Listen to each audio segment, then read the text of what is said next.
लाव रे विठ्ठल म्हणवो नीला हो करा काळ सारा चिंतने.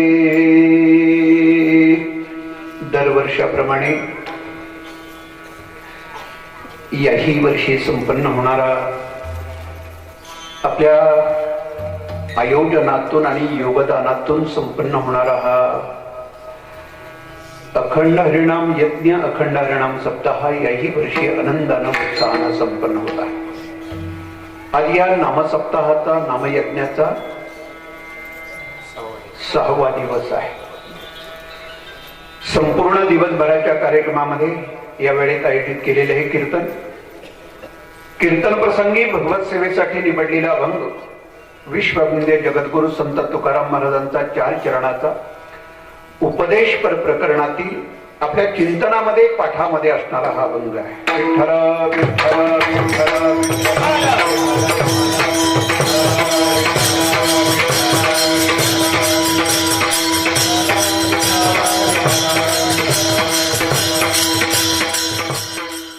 माझ्या सेवेला प्रारंभ करण्यापूर्वी एक छोटासा परिहार देणं गरजेचं आहे. संप्रदायातील माझ्या अत्यंत जवळचे सस्नेही सन्मित्र आदरणीय हरिभक्तीपरायण ज्ञानेश महाराज शिगवण यांच्या संपर्कातून, आदरणीय हरिभक्तीपरायण अमृत महाराज मोरे यांच्या संपर्कातून आणि परमपूज्य आदरणीय हरिभक्तीपरायण शिगवण बाबांच्या प्रेरणेतून या ठिकाणी नेमकं येणं झालं.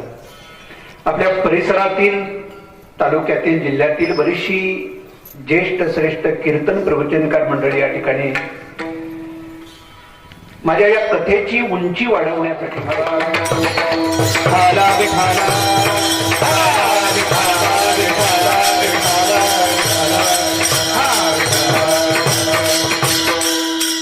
संत तुकाराम महाराजांचा उपदेश प्रकरणातील हा अभंग आपल्या पाठातला आहे. उपदेशाचं जे केंद्र आहे, उपदेशाचा जो या अभंगातला गाभा आहे, तो अभंगाच्या 2ऱ्या चरणाच्या उत्तरार्धामध्ये आहे. काळ सारा चिंतने, तुम्ही तुमच्या जीवनाचा काळ चिंतनामध्ये सारा, हा या अभंगातील उपदेश आहे.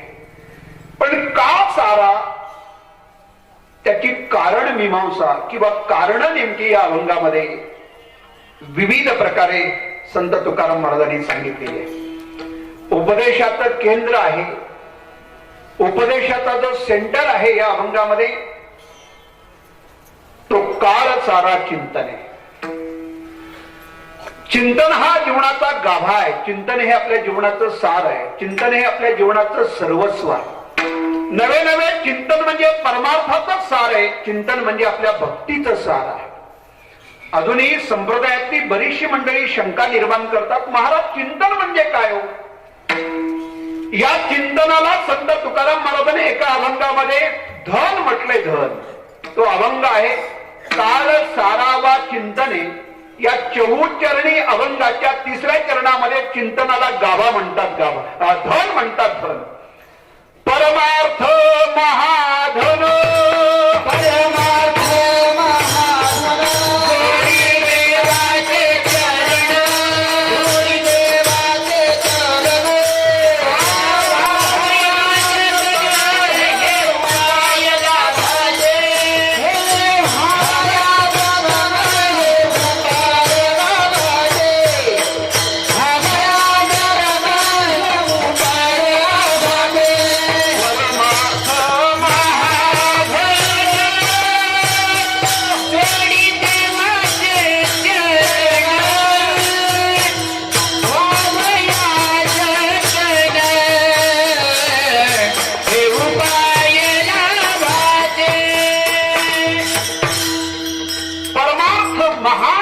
जोडी देवाचे चरण व्हावया जतन, हे उपाय लाभाचे.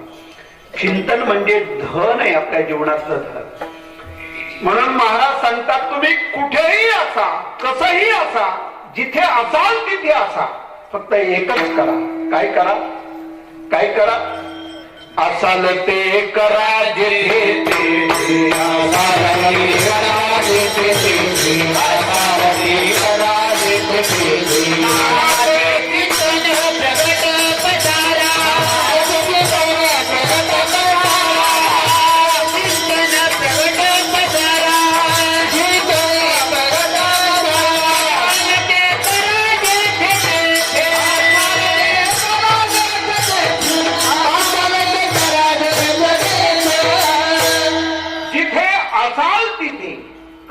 असा कुठेही असा फक्त एकच करा, चिंतन करा.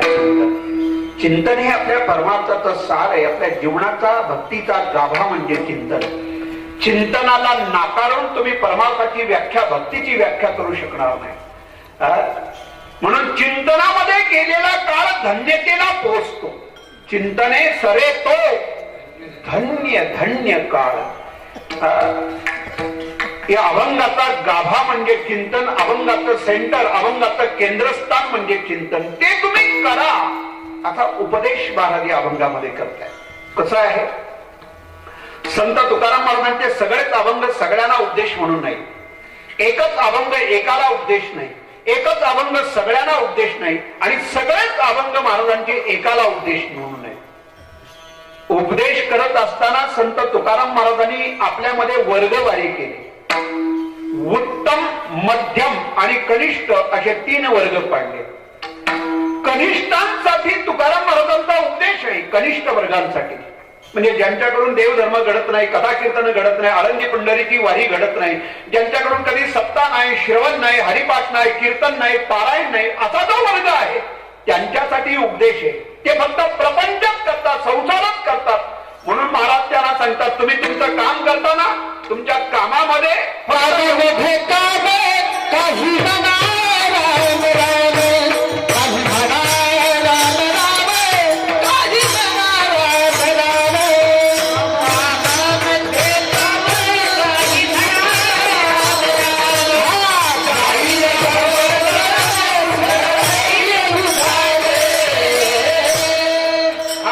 आपल्यासाठी नाही.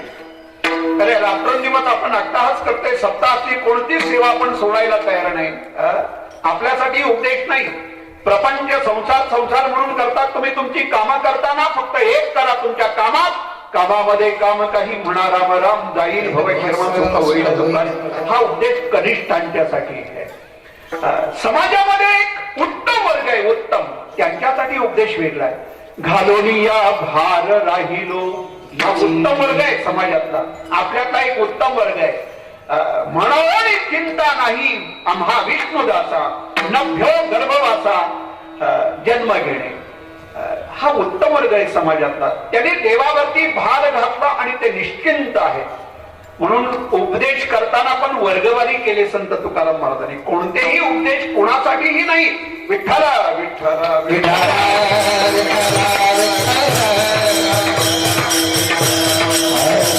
उदाहरण म्हणून तुम्हाला दुसरा अभंग महाराजांचं सांगतो, आपल्या पाठात आहे. हित व्हावे तरी दंभ दूरी ठेवा. तुम्हाला हित व्हावा असं वाटतं ना, मग दंभ दूर ठेवा.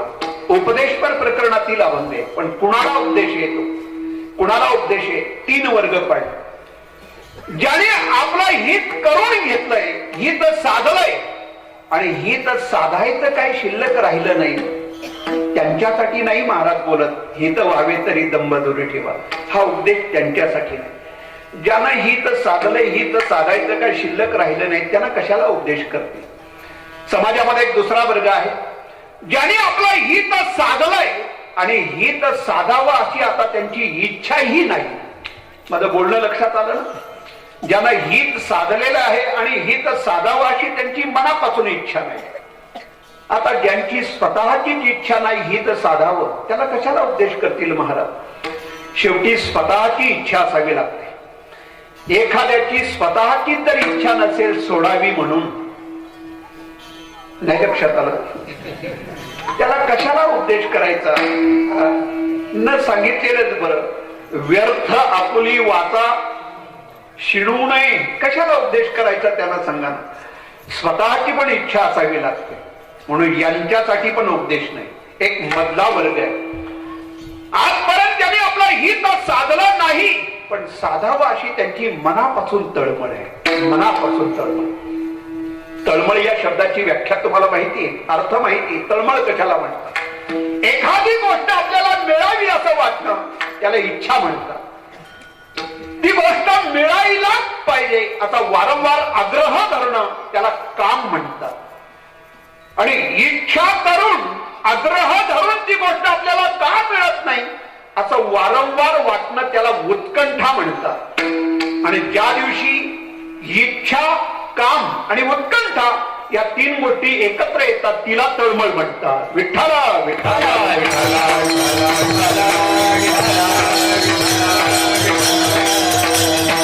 इच्छा असावी लागते. इच्छा मनापासून तळमळ असावी लागते.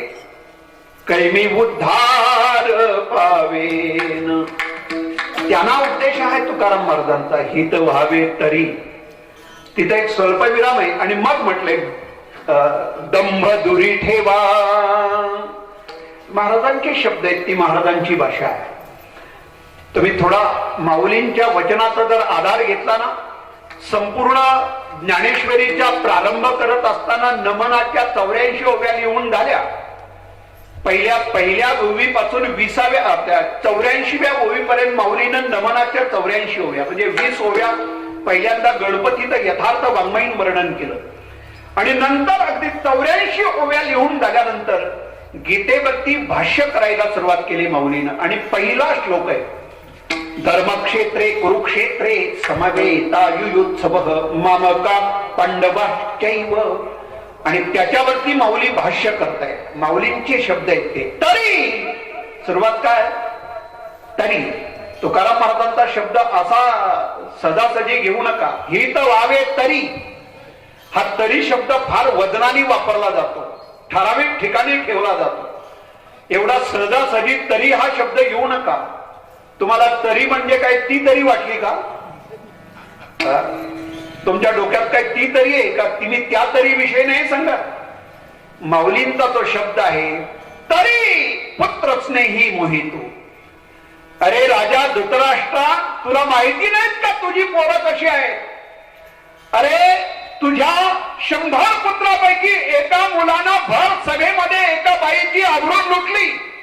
हजारो महापुरुषांच्या सभेमध्ये एका आपला द्रौपदी नावाच्या अबला स्त्रीच्या वस्त्राला हात घातला, तिच्या लगेला हात घातला. तुला माहिती नाही का?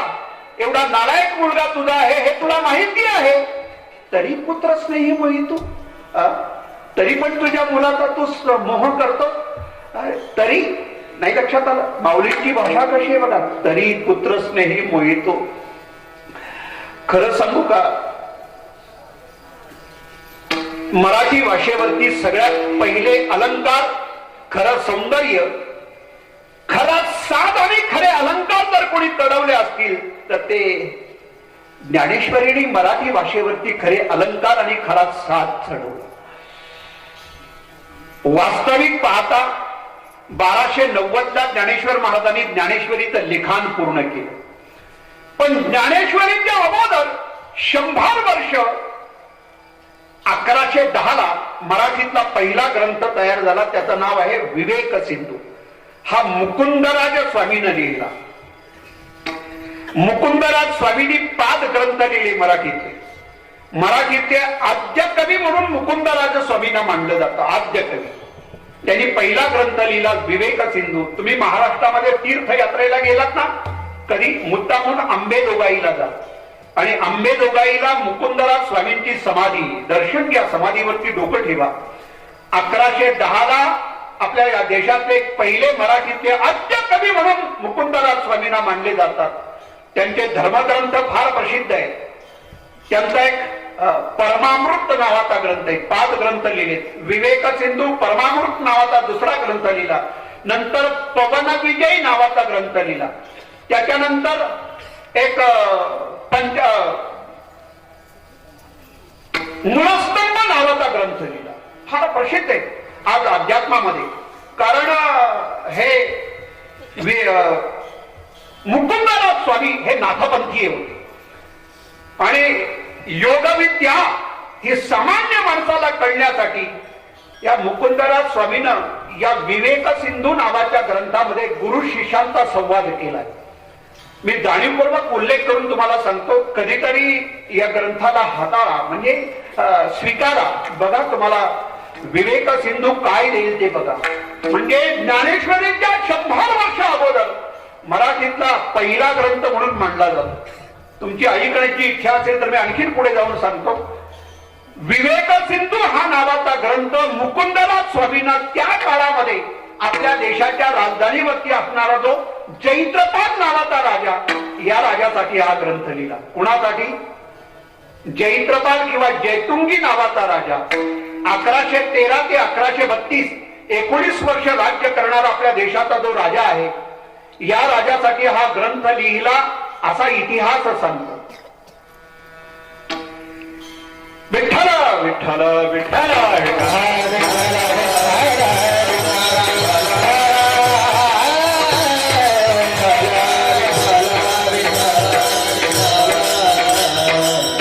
वारकरी संप्रदाय आणि संस्कृती याचा फार मोठा समन्वय आहे.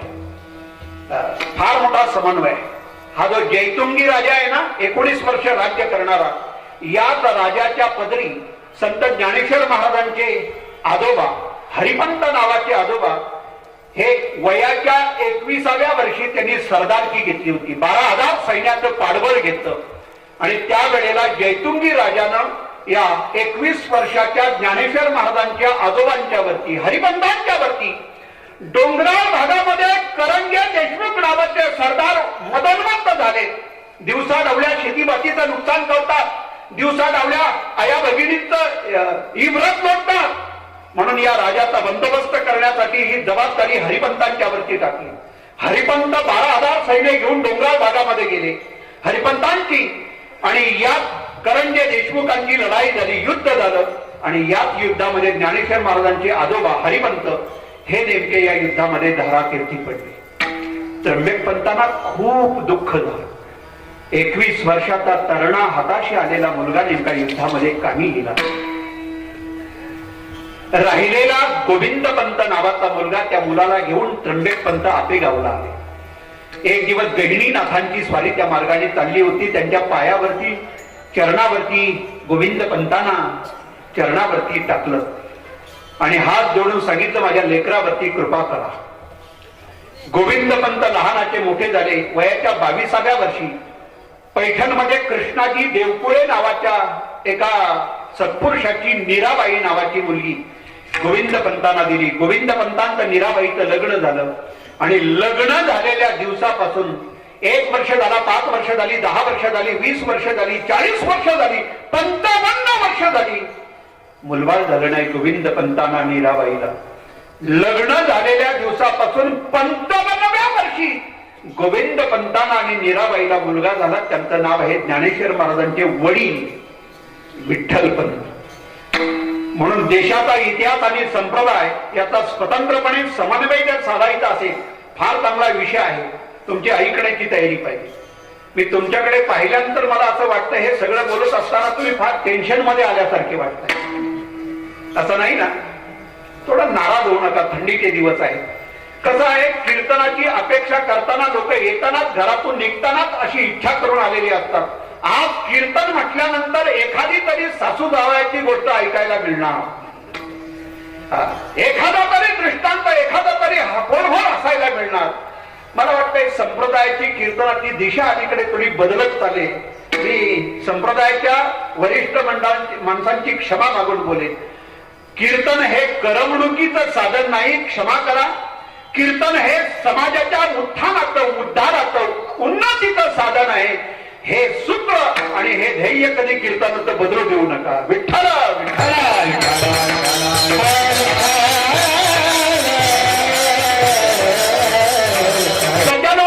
ज्ञानेश्वरीच्या अगोदर 1110ला मराठीचा पहिला ग्रंथ विवेक सिंधू नावाचा ग्रंथ उदयाला आला. पण मराठी भाषेवरती खरा सात खरे अलंकार आणि खरं सौंदर्य चढवलं ते ज्ञानेश्वरीने चढवलं.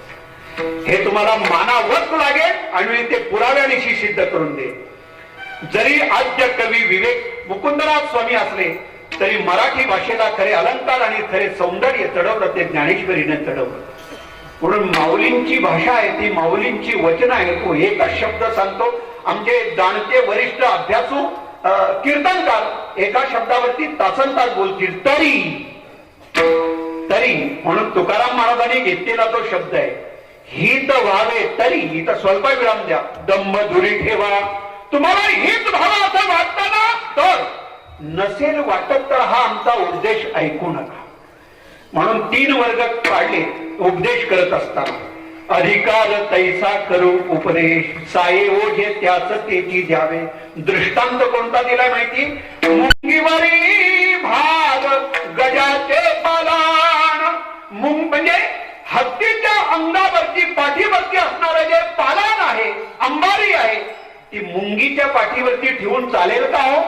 नाही चालणार. तसं ज्याचा जसा अधिकार असेल त्या अधिकारानुसार संत तुकाराम महाराजांनी उपदेश केला आहे. विठ्ठला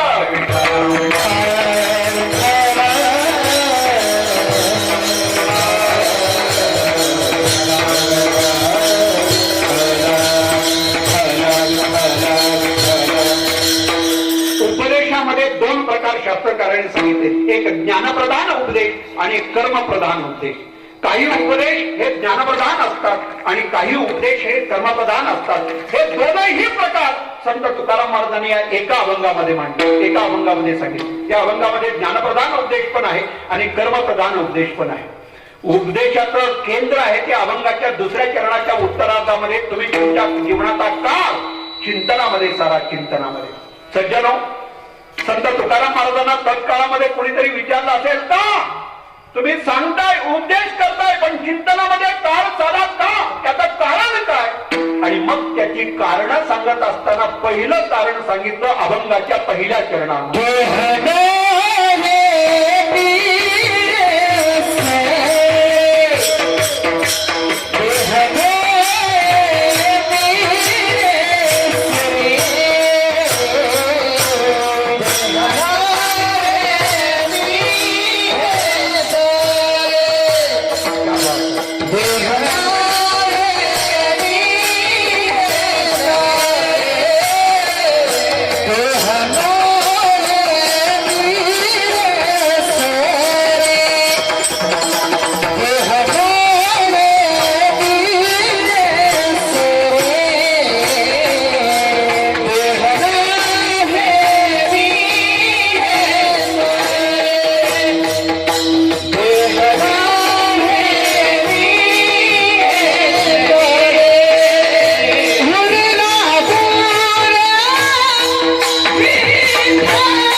उरलेली वेळ, उरलेला समय, उरलेलं आयुष्य तुम्ही चिंतनामध्ये सारा. मी तुम्हाला विनयाने एक प्रश्न विचारतो, अधिकारवाणीनं. माझी योग्यताही नाही तेवढी म्हणा. माणसाने गेलेल्या आयुष्याला जास्त महत्व द्यावं का उरलेल्या आयुष्याला जास्त महत्व द्यावं? माझं बोलणं लक्षात आलं. माणसाने उरलेल्या आयुष्याला जास्त महत्व द्यावं का गेलेल्या? उरलेल्या. गेलं ते गेलं, त्याचं काय घेऊन बसतात? मागील गेले ते अवघे वाहो बाप रखमा देवीर विठ्ठल नाव. तुकाराम महाराजांनी आपली जामीनगी घेतली. मागे झाले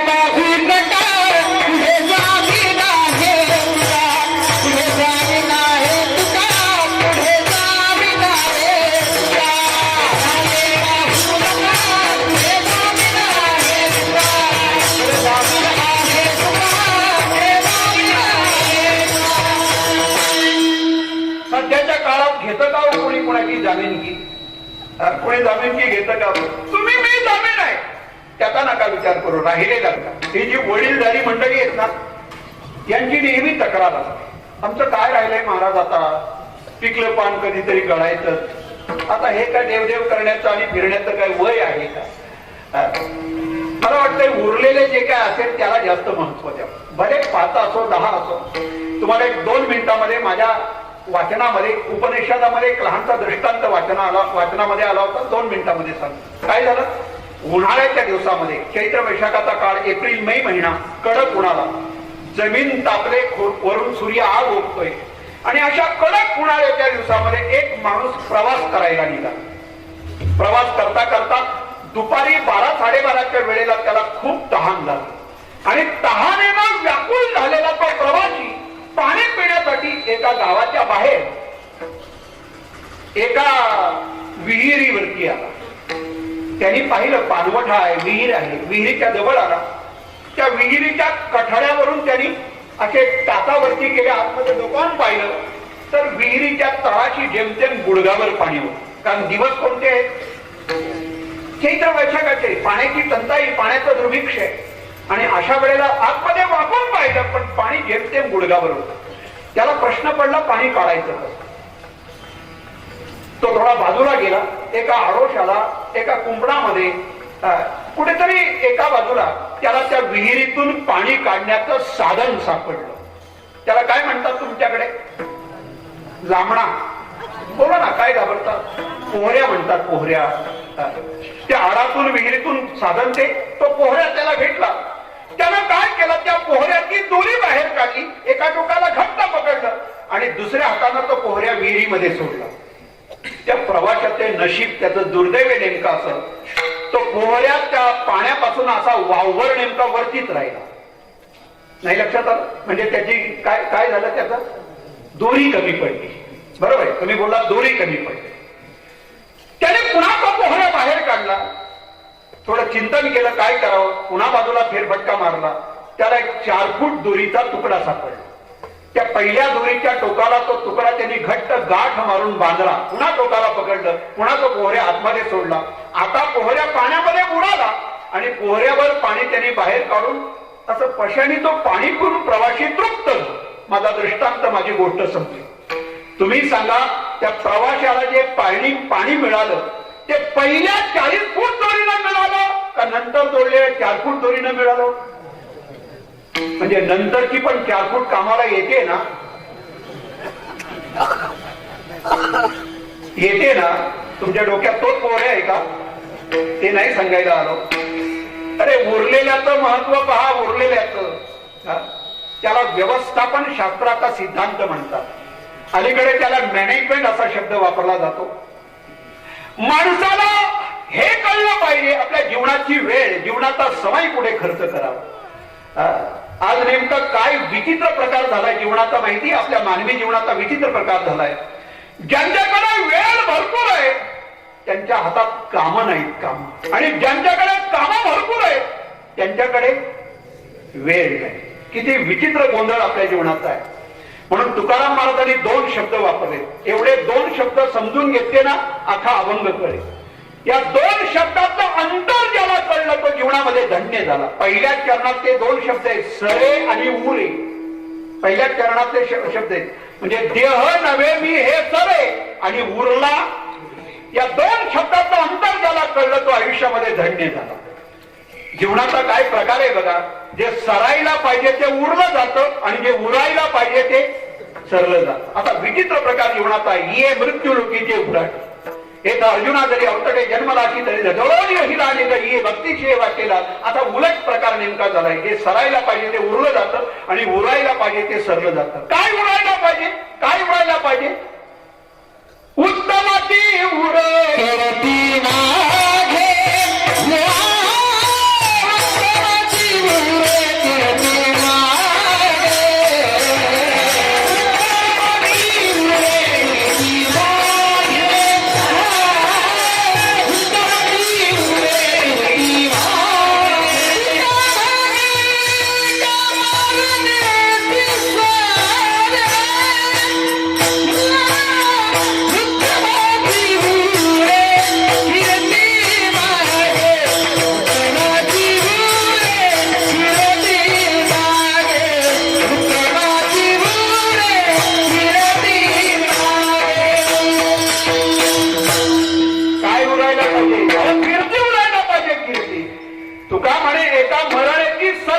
आणि उत्तमाची उरे.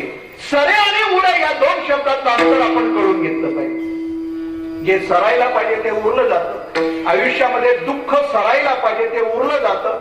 आणि सुख उरायला पाहिजे तेच नेमकं सरलं जाते. काय विचित्र गोंधळ आहे बघा आपल्या जीवनाचा. मी तुम्हाला जाहीरपणे असा प्रश्न विचारतो, पुण्यतिथी ही जिवंत माणसाची करायची का मेलेल्या माणसाची करायची? हो, तुम्हाला प्रश्न पडला असेल, बुवा नक्की शुद्धीवर आहे. पुण्यतिथी ही मेलेल्या माणसाची करायची का जिवंत माणसाची? बोला, तुम्ही घाबरताय काय? का बोलत नाही? मेलेल्या माणसाची करायची असं दादांचं म्हणणं आहे. काही हरकत नाही, तुम्ही तू उत्तर दिलात मेलेल्या माणसांची पुण्यतिथी करायची. मी त्यांना असं म्हणतो, मेलेल्या माणसाची जर पुण्यतिथी करायची तर आतापर्यंत जेवढे मेले त्यांच्या पुण्यतिथ्या करतो का, होतात का? तुम्ही तर म्हणताय मेलेल्या माणसाची पुण्यतिथी करायची. याचा अर्थ असा आहे पुण्यतिथी ही जिवंत माणसाची करायची. आता तर तुम्हाला नक्की वाटलं असेल की तुम्ही शुद्धीवर आहात ना. मी शुद्धीवर राहून आणि डोकं ठेवून तुमच्या समोर बोलतोय. पुण्यतिथी ही जिवंत माणसाची करायची, पण कोणत्या जिवंत माणसाची? जे मरून जिवंत आहेत अशा जिवंत माणसाची पुण्यतिथी करायची. अहो, काही मरून मेल्यातच जमा येतो. काय घेऊन बसलात? काहींचं मरण 12 दिवसात संपलं जातं, काहींचा मृत्यू वर्षात संपला जातो, पण मरून देखील जे वर्षानुवर्ष जिवंत आहेत त्यांचीच पुण्यतिथी करतो. वर्षानुवर्ष, शतकानुशतक जे जिवंत आहेत. अहो, मरून देखील माणसाला जिवंत राहता आलं पाहिजे. त्यालाच म्हणतात मरावे परी कीर्ती रूपे उरावे. उरलं पाहिजे, उरलं पाहिजे. त्याला मराठीमध्ये शब्द आहे स्मृती अवशेष. त्याला आपण म्हणतो आठवणी. शिल्लक राहिल्या पाहिजेत, उरलं पाहिजे. जे उरायला पाहिजे ते सरलं जातं आणि सरायला पाहिजे ते उरलं जातं. जीवनात वेळ फार कमी हो, कमी. ज्यांच्या हातामध्ये कामं भरपूर आहेत त्यांच्याकडे वेळ नाही, आणि वेळ आहे त्यांच्याकडे कामं नाही. रस्त्यावरती, कठड्यावरती, पारावरती, पायरीवरती 2-4 पोरं पुढं तरी कुटाणा करत बसतात. येणारा जाणारा एखादा माणूस म्हणतो, पोरानो काय चाललंय? त्याचा एक जण म्हणतो टाइमपास चाललाय, टाइमपास. काय आवागी आहेत, देवाने एवढा टाइम दिला तरी कशाला? त्यांच्याकडे टाइम आहे पण हातात बोला ना कामं नाहीत, कामं. या जगामध्ये, या देशामध्ये अशी मी माणसं पाहतो, मिनिटा मिनिटाला पळणारी माणसं पाहतो. आयुष्याचा एक क्षण देखील ते वाया घालवायला तयार नाही. सज्जनो, त्याला वेळेची मॅनेजमेंट म्हणतात. त्याला व्यवस्थापन शास्त्राचा सिद्धांत आहे. तुम्हाला वेळेचं गणित कळलं पाहिजे, वेळेचं महत्व कळलं पाहिजे. आपल्या आयुष्यामध्ये वेळ किती महत्वाची आहे, वेळेचं गांभीर्य ज्याला कळलं अशी माणसं आयुष्यामध्ये फार मोठी होतात. वेळेचं गांभीर्य ज्याला कळलं ना अशी माणसं आयुष्यामध्ये कधीही मोठं होऊ शकत नाही, कधीही आपल्या ध्येयाला जाऊन पोहोचत नाही. किती महत्वाची आहे वेळ, समय किती मोलाचा आहे. वस्तूचं महत्व वस्तू जाणणाऱ्यावरती अवलंबून आहे. ज्ञानेश्वर महाराजांनी 11व्या अध्यायामध्ये किती दृष्टांत दिले. म्हणजे विश्वरूप दर्शन योगावरती भाष्य करत असताना 41 श्लोक आहे. सखेती मत्वा प्रथमं यथोत्तम हे कृष्ण हे सखेती. ज्ञानेश्वर महाराजांनी फार चांगलं चिंतन केले. चिंतामणीची खाणी लागली तेणे करे ओलांडलेली तैशी तुझी जबरी का धाडली सांगातीपणे परिसाचा खडवाचा तोडला फोडोनी आम्ही गाडोळा घातला कल्पतरू तोडून केला कुंपशी. काय दृष्टांत आहे.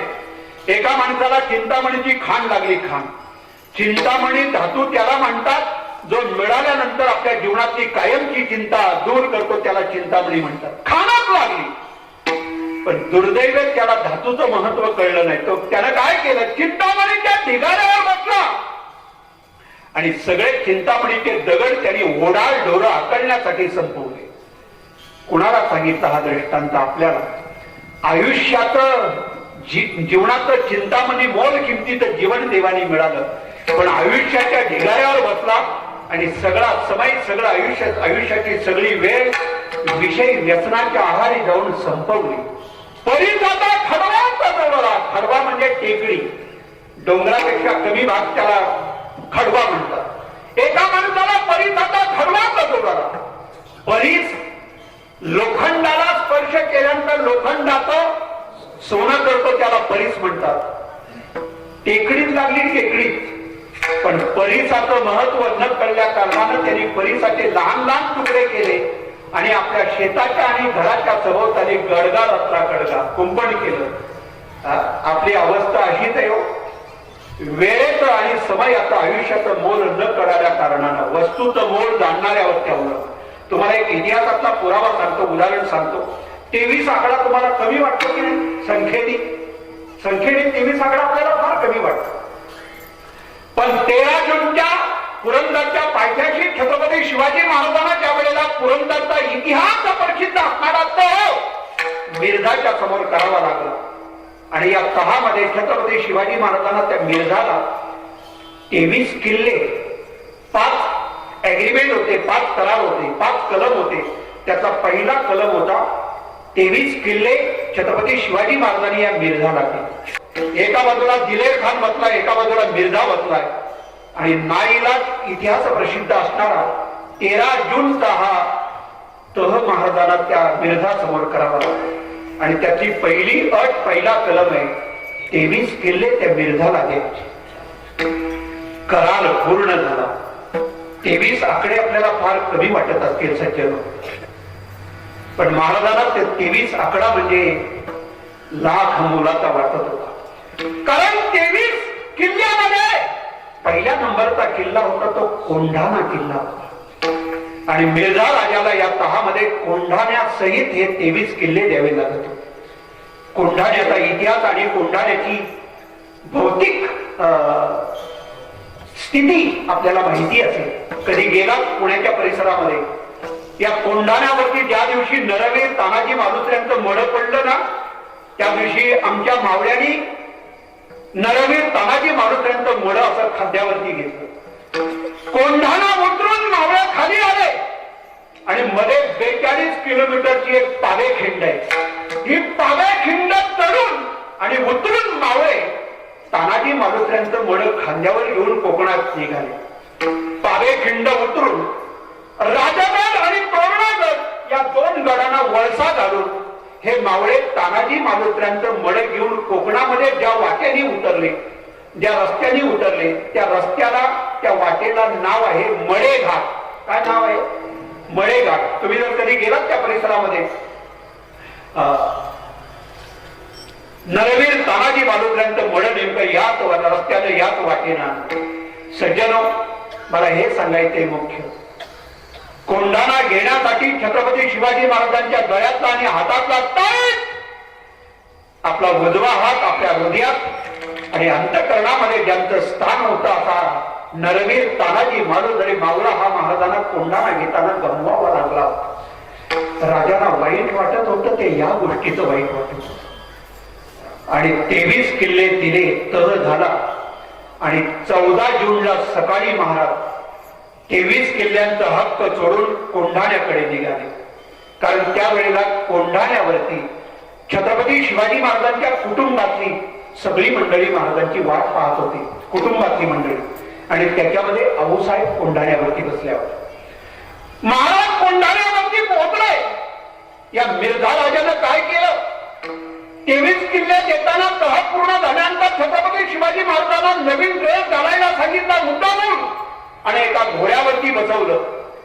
आणि या घोड्यावरती महाराजांना कोंढाण्याच्या पायथ्याशी आणून सोडलं. कोंढाण्याच्या पायऱ्या चढता चढता महाराज कोंढाण्या चढून वरती आले आणि राज दरबारामध्ये आऊसाहेबांच्या समोर उभे राहिले. आऊसाहेबांनी विचारलं, राधा राधा काय झालं? राधा झाला काय?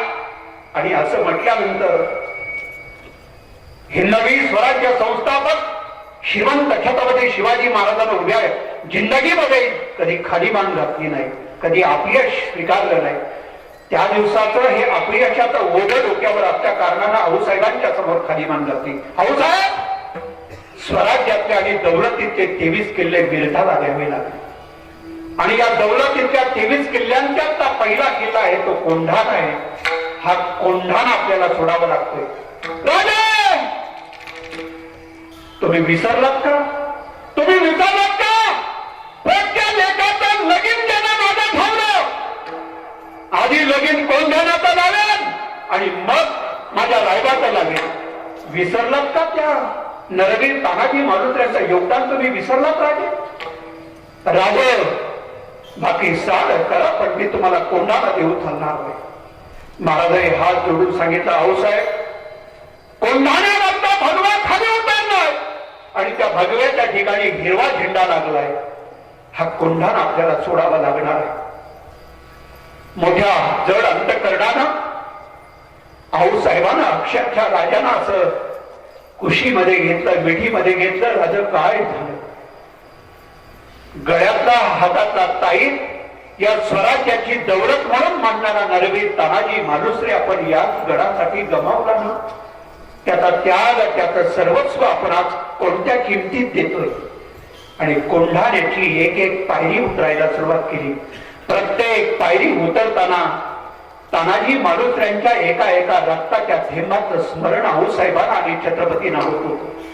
कोंढाण्यावरून कुटुंबातली सगळी माणसं उतरली आणि पुन्हा राजगडाकडे चालायला लागले. माझा दृष्टांत आणि उदाहरण हा प्रसंग मी थांबवतोय. सज्जनो, 23 आकडा तुम्हाला लहान वाटत असेल ना, पण या 23 आकड्याचं मूल्य हे जाणणाऱ्याला माहितीये, राजांना माहितीये.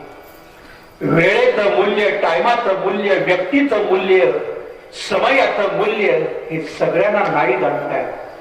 संतांना आपल्या जीवनाचं वेळेचं मूल्य, समयाचं मोल कळले म्हणून ते तुम्हाला उपदेश करून सांगतायत, आपल्याला आग्रह बोध करतायत. सज्जनो, गेलेल्या आयुष्याचा विचार करण्यापेक्षा तुम्ही फक्त एकच करा, उरलेल्या आयुष्याची वेळ तुम्ही चिंतनामध्ये सारा, नामस्मरणामध्ये सारा. का सारा?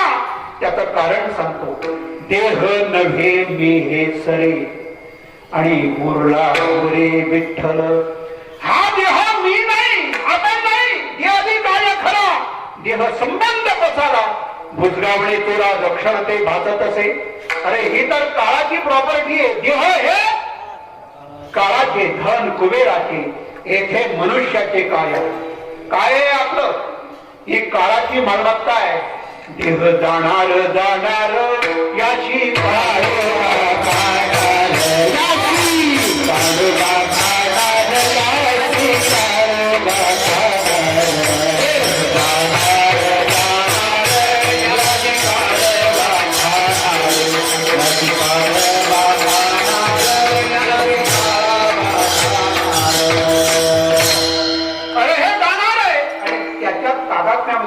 संबंधामध्ये, त्याच्या महत्वामध्ये आपण गुंतून राहतो.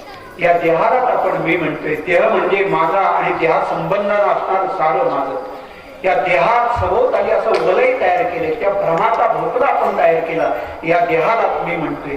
देह का मी आहे का? तुकाराम महाराजांचा एक प्रसिद्ध अभंग आहे, आपल्या वाचनामध्ये ऐकण्यामध्ये कधीतरी गेला असेल. पोटा पुरते काम परी अगत्य तो राम. या देहामध्ये अगत्य आहे तो प्राण आहे. प्राण हा अगत्य आहे. अरे माणूस पायाने चालतो, चालण्याचं साधन पाय आहे. पण यदा कदाचित जर एखादा पाय आधू झाला तरी माणूस काही मरत नाही. 2 हात हे आपल्यासाठी आहे, पाहिजे गरज आहे. पण एखाद्या हाताला जर अपंगत्व आलं तर माणूस काय लगेच मरत नाही, कारण हात त्याचे अगत्य नाही. डोळे पाहण्याचं काम करतात, दोन्ही डोळे पाहिजे. पण एखाद्या डोळ्याला जर अंधत्व आलं म्हणून काय माणूस मरत नाही. डोळे पाहण्याचं जरी साधन असलं तरी डोळे या शरीराचा अगत्य भाग नाही. पण समजा जर या शरीरातून प्राण गेला तर सगळं शून्य. कारण प्राण हा अगत्य. म्हणून आम्ही विठोबाचे हात, विठोबाचे पाय, विठोबाचे कान, विठोबाचे डोळे, पण ज्ञानोबराया विठोबाचा प्राण आहे. प्राण विठोबाचा प्राण सखा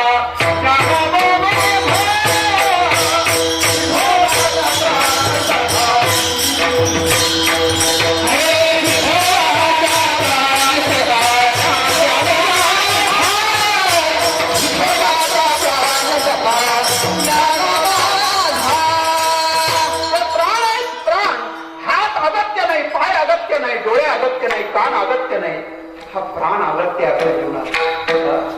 आपण बाकी सार भ्रम आणि हे वलय तयार करू. किती अभंग आहेत बघा.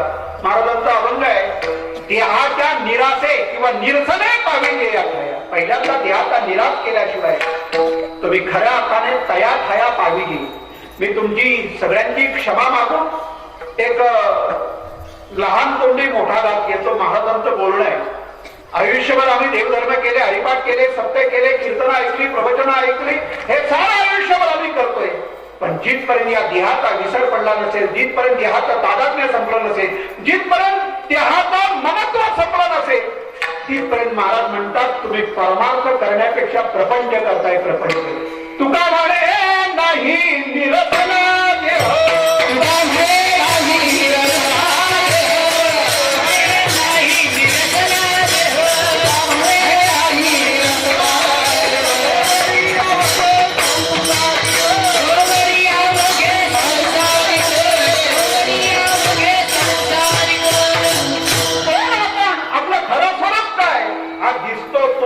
का दिसत नाही तो मी. अरे सत्ताधीश तो आहे, आपण निमित्त मात्र. निमित्त मात्र आपलं काय सांगा, थोडासा बारकाईने विचार करा. मी गमतीने एक दृष्टांत सांगत असतो. मुंबईवरून इकडे गोवा रत्नागिरीकडे जाण्यासाठी रात्रीच्या वेळेला एक बस निघाली. 55-60 प्रवासी घेऊन निघाले. एक रात्र आणि रात्रीच्या वेळेला प्रवास करायला निघाले. मुंबईतून बाहेर पडली. पनवेल, खोपोली एवढ्या अंतरापर्यंत येईपर्यंत आतमध्ये जे कंडक्टर आहेत त्यांचं सगळं काम पूर्ण झालं. म्हणजे तिकीट फाडणं, लिखाण करणं हे सगळं कामकाज पूर्ण झालं. आणि त्या कंडक्टरने एकाच वेळेला 2-4 वेळा बेल वाजवली. ड्रायव्हरच्या लक्षात आलं काम संपलंय, त्याने लाईट बंद केली. आणि तशी लाईट बंद केली तशी गाडीची सगळी माणसं खुशाल झोपली. रात्रीचा प्रवास चालले, गाडीची सगळी माणसं खुशाल झोपली. पण गाडी चालते हो, गाडी चालते. काही वेळाला तो कंडक्टर पण झोपला तरी गाडी चालते. आता समजा काय समजा त्या गाडीचा चालक झोपला तर गाडीतली कायमची माणसं सगळी कायमची झोपते. हे तर बरोबर, हे तर बरोबर. मी या गाडीचं सांगायला आलोय. एखादा अर्धांग वय झालेला माणूस 2-2, 4-4 वर्ष पडून राहतो, काय लगेच जात नाही. चालक तैसा स्वधर्मून आणि लोपला तरी सर्व सुखांचा थारा मुडला, दीपा सगळे हरपला प्रकाश. मी लहान मुलांना जर एक गणित विचारलं ना, एकावरती 1 शून्य दिला तर 10 होता, 2 शून्य दिले 1000 होते, 3 शून्य दिले 2 शून्य दिले 100 होते, 3 शून्य दिले का 1000 होते. एकावरती जेवढे शून्य वाढू तेवढे एकाची किंमत वाढली जाते. पण या सगळ्या रकमेतून जर 1 काढला तर शून्य, 1 काढला तर शून्य. बरोबर आहे की नाही? या सगळ्यातून जर 1 काढला तर शून्य, तो 1 आहे म्हणून आपण आहोत. हे कधी नाकारू नका, त्याला अगत्य म्हणा. लक्षात आलं? मी जर यांना एखादं गणित विचारलं, 5तून जर 1 गेला तर किती राहतात? किती सोपं गणित आहे, किती सोपं गणित आहे. मी काय परीक्षा पाहतोय का तुमची? 5तून जर 1 गेला तर 4 शिल्लक राहतात. उत्तर बरोबर आहे की नाही? तुमच्या उत्तराशी तुम्ही ठाम आहात की नाही? आता मला सांगा, 5तून जर 1 गेला तर किती शिल्लक राहतात? अजून पण 4. या 5तून जर 1 गेला तर 0 शिल्लक राहतो. 0 तो 1 म्हणजे आपल्या जीवनाचं सर्वस्व आहे. तो म्हणजे सेंटर आहे, केंद्र आहे आपल्या जीवनाचा. विठोबाचा प्राण सखा. प्राण हा सर्वस्व आहे आपल्या जीवनात. सज्जनो, खरा आहे तो आपल्यापासून दुरावला जातोय आणि या खोट्या नाशिवंत देहाला तादात्म्य संबंधामध्ये, ममत्वामध्ये आपण गुंतलो आहे. म्हणून शास्त्रकार सांगतात, काय सांगतात माहितीये? तुम्ही 100 कामं बाजूला चाला, पण जेवण पहिल्यांदा करा. तुम्ही 1000 कामं बाजूला चाला, स्नान अगोदर करा. तुम्ही 1,00,000 काम बाजूला चाला, दान अगोदर करा. दान. लाखो कामं बाजूला करा, दान अगोदर करा. महाभारताचं उदाहरण तुम्हाला माहिती असेल. महाभारतातलं काय झालं, एकदा कर्ण दाढी करायला बसला. आता दाढी करायला बसल्यानंतर त्याच्या उजव्या बाजूला पाणी घेण्यासाठी वाटी होती. आता कर्ण म्हणजे अंगदेशीचा सम्राट आहे. ती पाण्याची वाटी का अशी पितळेची आणि सोन्याची वाटी होती, सोन्याची. अर्धी दाढी झाली आणि एवढ्यात एक अतिथी नेमका दान मागायला. तो म्हणतोय, राजा मला दान दे. दान दे म्हटल्यानंतर सोन्याच्या वाटीतलं पाणी टाकलं, अर्धी दाढी ठेवली आणि ते सोन्याची वाटी दान देऊन टाकली. प्रजा म्हणायला लागली, अरे राजा, अगोदर दाढी तरी पूर्ण करायची होती. मी दानाचं महत्व सांगतोय. हा 1,00,000 काम बाजूला सारावं आणि दान पहिलं करावं, आणि कोटी कामं बाजूला सारावी आणि नामस्मरण पहिलं करावं. म्हणून महाराज म्हणतात, काळ सारा चिंतने. जीवनाचा काळ, जीवनाची वेळ तुम्ही चिंतनामध्ये सारा. या देहाच्या ममत्वामध्ये, देहाच्या ताब्यामध्ये ही जी वृत्ती आहे, देह म्हणजे मी, ही वृत्ती सरली पाहिजे आणि मग जो उरेल तो देव उरेल. सरायला पाहिजे ते उरलं जातं आणि उरायला पाहिजे ते सरलं जातं. देह नव्हे मी हे सरे उरला उरे विठ्ठल. ही कारण सांगितल्यानंतर महाराज म्हणतात म्हणून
लाहो करा म्हणजे त्वरा करा. कसली त्वरा करा, कसली घाई करा.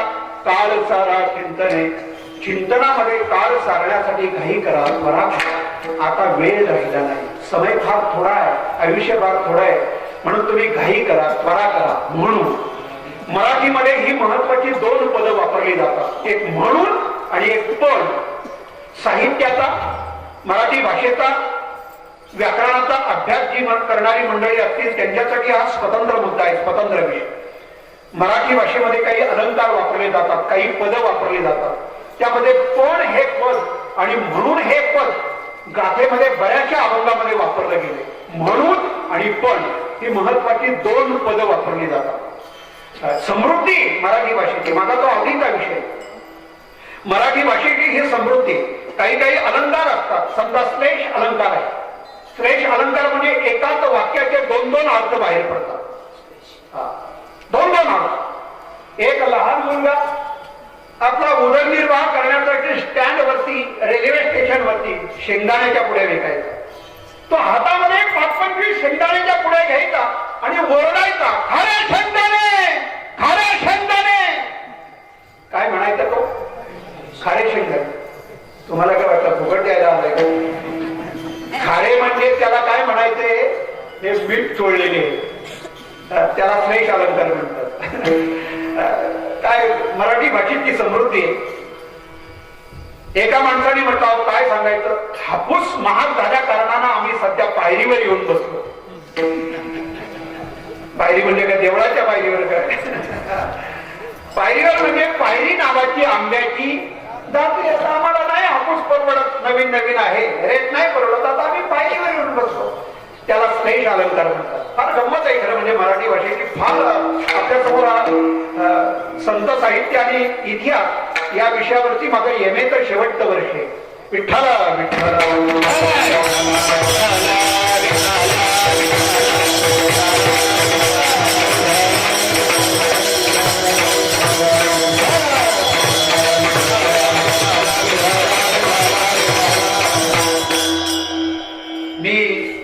अलंकार म्हणून सांगत नाही. खरं म्हणजे या मुलांनाही कळलं पाहिजे की 56 वर्षाचा म्हातारा देखील शेवटच्या क्षणापर्यंत शिकू शकतो, हे त्यांनाही कळलं पाहिजे. माझ्या वडिलांची खूप इच्छा, वडिलांची खूप इच्छा माझ्या मुलांना शिका. 8वी पास झालो, 72% मार्क मिळाले. 9वीच्या फक्त 6 महिने गेलो आणि परिस्थिती एवढी खराब होती. वडील एका श्रीमंताच्या घरी नांगर धरायला होते आणि गुरं वळवायला होते. आई एका गावामध्ये एकाच्या घरी धुणं पाणी करायला होते आणि धुणं पाणी करून जी मोलमजुरी मिळेल आमच्या 4 लेकरांची पोट त्याच्यामध्ये चालत. 2-2, 3-3 दिवस उपवास करण्याचा प्रसंग आयुष्यामध्ये यायचा. खूप खराब परिस्थिती. मग शेवटी वडिलांनी सांगितलं आता नाईलाज आहे, माझी इच्छा आहे तो शिकावं. म्हणून त्यांनी मला शाळेतून बाहेर काढलं. एका प्रेसमध्ये कामाला लागलो आणि करता करता करता आयुष्याचा प्रवास सुरू झाला. पर्यायाने पुढे व्यवहारामध्ये गृहस्थाश्रमामध्ये प्रवेश केला. लग्न झालं, 3 मुलं झाली. एका मुलीचं लग्न झालं. एक मुलगी वकिली करते, एक मुलगा माझा इंजिनियर आहे. आणि मग मात्र मी निर्णय घेतला आता आपल्याला शिकायचे. आता माझं वय 56 आहे. माझी मुलं देखील अभ्यास करत असताना कमी पडतात, थांबतात. त्यांची हिंमत होत नाही माझ्यासमोर अभ्यास करण्याची. ती माझ्यासमोर डेअरिंग करत नाही, हात जोडतात माझ्यासमोर. म्हणजे मला first year, second year, third year म्हणजे डिग्री करत असताना शेवटच्या वर्षापर्यंत मला प्रत्येक वर्षाला फर्स्ट क्लास मिळाला. प्रत्येक वर्षाला या गादीची शपथ घेऊन सांगतो, कॉपी करून नाही. हे सांगितलेलं बरं. या गादीची शपथ घेऊन सांगतोय. मला एक प्राध्यापक पवार सर आयुष्यामध्ये मिळाले. त्यांनी खूप सहकार्य केलं. मी त्यांचे ऋण कधीही विसरू शकत नाही. एक प्राध्यापक ननवरे सर मिळाले. त्यांनी मला खूप गती मिळवून दिली. मी त्यांचं मुद्दामून नाव करतो. मला हे सांगायचं नाही आणि ही प्रौढी आपल्या समोर मिळवायची नाही. मराठी भाषा ही माझी स्वतंत्र विषय आहे. संत साहित्य आणि इतिहास हा माझा स्वतंत्र आवडीचा विषय. मला ज्ञानेश महाराजांनी सांगितलं म्हणे महाराज बोलायचं असेल ते इतिहासावरती बोला. हा समाज छत्रपती शिवाजी महाराजांचं व्यक्तिमत्व तुमच्या मुखातून ऐकायला आलं आहे. विठ्ठल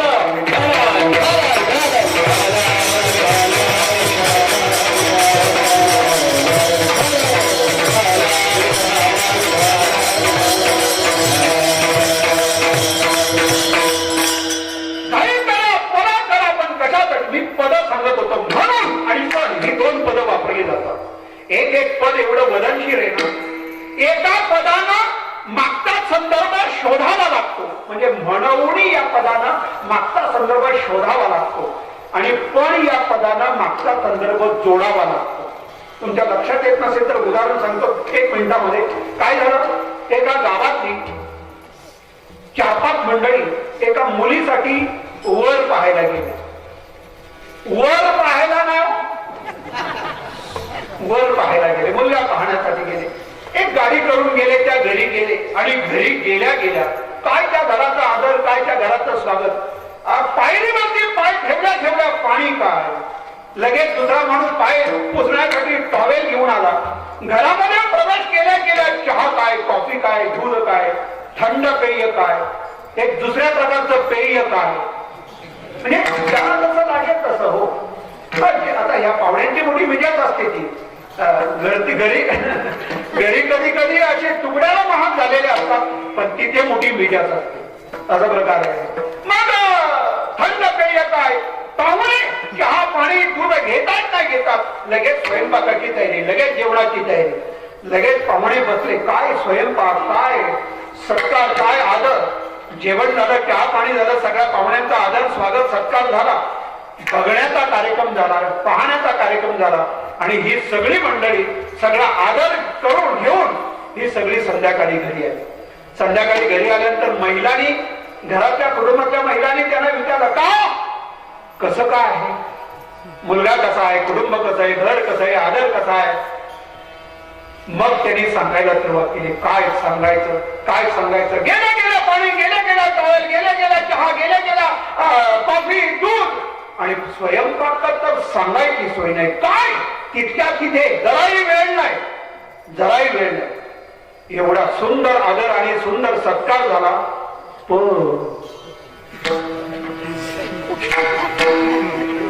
नाही लक्षात आलं. या पण शब्दानं मागचं सगळं म्हणजे म्हणून हा शब्द मागचा संदर्भ शोधायला सांगतो आणि पण हे पण मागचा संदर्भ जोडायला सांगतो. मागच्या पण या पदानं तर जोडायला सांगितलंय. पण म्हणजे काहीतरी मुलामध्ये घोटाळा आहे, हे सगळं करू नका, हे जोडायला सांगितलंय. एक एक पद आहे, तो मराठी भाषेतली काही पद आहेत ना, त्याचं एक पद सांगतो. म्हणोनी लाहो करा काळ सारा चिंतने. तुम्ही का चिंतन करा त्याची कारण मला सांगतात. पालनाची नाही चिंता ठावरिता देवाचा. म्हणोनी लाहो करा काळ सारा चिंतने. का चिंतन करा, का घाई करा, का नामस्मरण करा. तुका म्हणे जीवासाठी देव पोटी पडेल. म्हणोनी लाहो करा काळ सारा चिंतने. विठोबार कुमारी